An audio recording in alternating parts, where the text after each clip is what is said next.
Hi, this is North County PC Solutions, and today we're going to be talking about static drives and putting one in. Static drive is a hard drive, but instead of having a disk that rotates in there, it's all solid state. It's much faster than a regular hard drive. Typically a hard drive runs at about 7,500 RPMs, and it also has a latency time because the drive actually has to wind up before it can actually start accessing the data. With a solid state drive, it's just pretty much the speed of electricity. The only limits to it are the limits of the clock speed of your processor and your memory, pretty much. Oh, and the bridge between them as well. This should be a fun little project. It's an easy one to do. We're using a 240 gigabyte Kingston solid state drive. They are a little more expensive than regular drives. Right now they're about approximately $1 a gig, so a 250 gig drive is probably about $250. So whether or not it's worth the extra speed or not for the price kind of depends on your system. With the system that we're going to be using it on, it uses DDR-2 RAM instead of DDR-3, which oddly enough is actually more expensive than the newer RAM, so we actually kind of broke even on this by doing this with the drive instead of speeding up with extra RAM.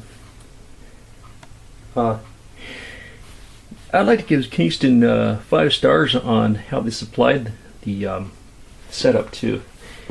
When you open the box to the drive, you get a setup disk, one to copy the files with. You get a housing over here that can be used to create an external drive out of it with the USB cable, and it also comes to where you can do it in two forms. The drive by itself can be installed in a laptop as a 2.5-inch drive, but also it comes with the screws and brackets that you mount on the sides of the drive to create a 3.5-inch drive out of it and put it in a desktop as well. And it even came with the cables. It came with the Molex to SATA converter for the power supply, the one on the far right, and the red one there, it came with the data cable, the SATA cable. Okay, so in a couple of minutes here we'll get started on going ahead and installing it. A couple of notes though. Before you do the install, back up your system. You're going to have to make an image of it and have a restore system, some kind of program like Macrium or Acronis. In this case, we tried out a new one, Toto Free Backup, I think it was called, and it's a really great program. It's one of the simplest ones ever to use. It's wonderful. You're going to have that or use their software to transfer your hard drive over to the other drive.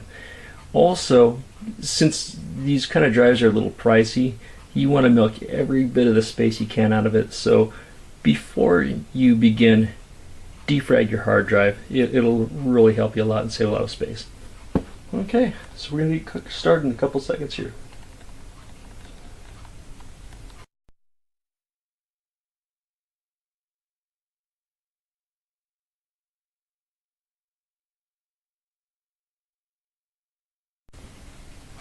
Physically changing out the hard drive is actually pretty easy. The first thing to remember is before you do anything with the laptop, opening it up and physically changing anything, unhook it from the power. Also remove the battery and discharge it by holding down the power supply for about 20 seconds or so. Having said that, the 2.5-inch drive fits straight into this. I've already undone the battery on this in this case. The 2.5-inch drive is actually made for a laptop configuration.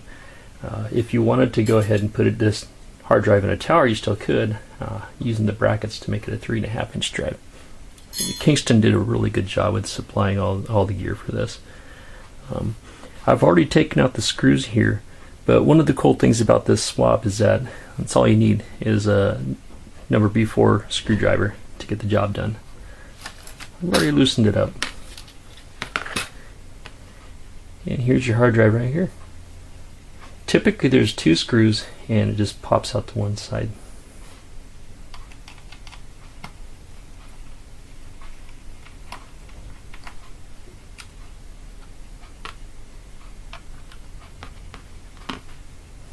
And I took some shortcuts to make this video quicker.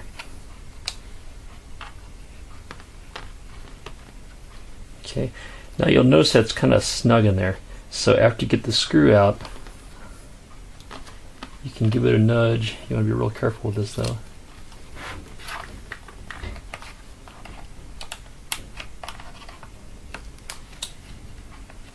Some slide forward and some slide straight up. Now this little guy,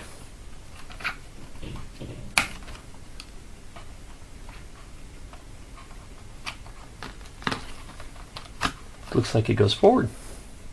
Okay, I just did a Dell and it's different, so okay.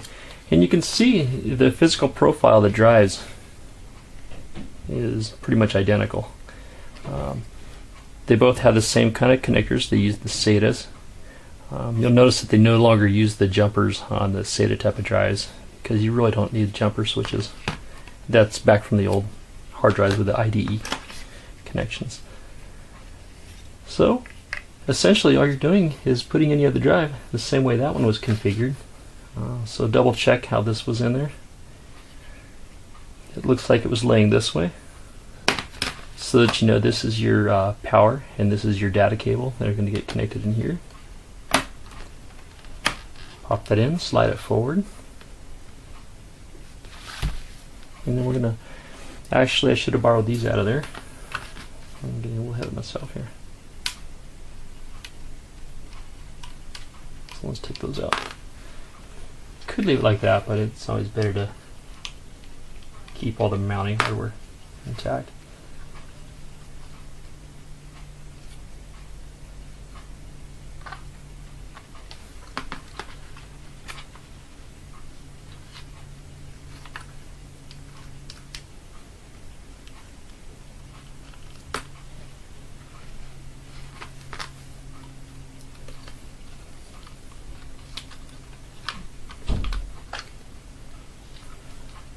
Okay, so let's see, it was like this.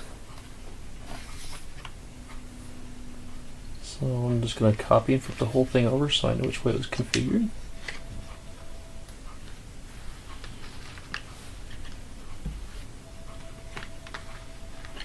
I'm just going to line this up like it was.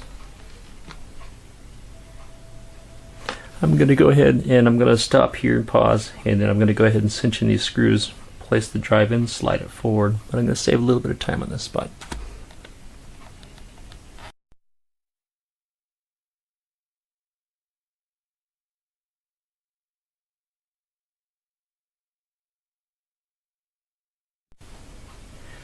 Okay, the side rails are mounted on here now. We're going to go ahead and put it into place. Put it in. Going to pick that up just a little bit and slide it forward. Those tabs first.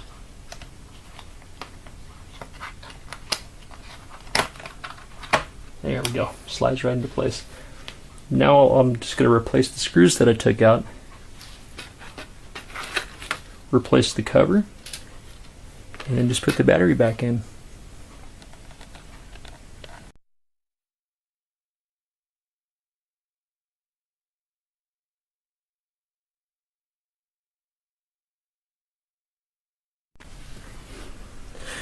Okay, so with the back plate back in and the battery back in,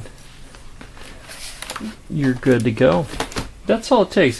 This is only about a 5-10 minute procedure as far as the hardware part of it goes. From here, it's ready to plug back in and turn on. Depending on the computer with this one, when you start it up, you're going to tap F10 while it's booting up, and that'll take you to a boot menu. We're going to boot off the CD.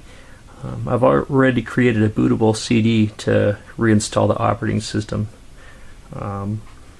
If you're not sure how to do the imaging process, I'm going to go ahead and post another imaging process through Toto Ease. What was it called? It's called Toto Easy Backup, I believe it's called, and I really like it. It's even easier to use than Macrium or Ghost or Acronis, so it's really nice. I will be doing a feature on that too, though.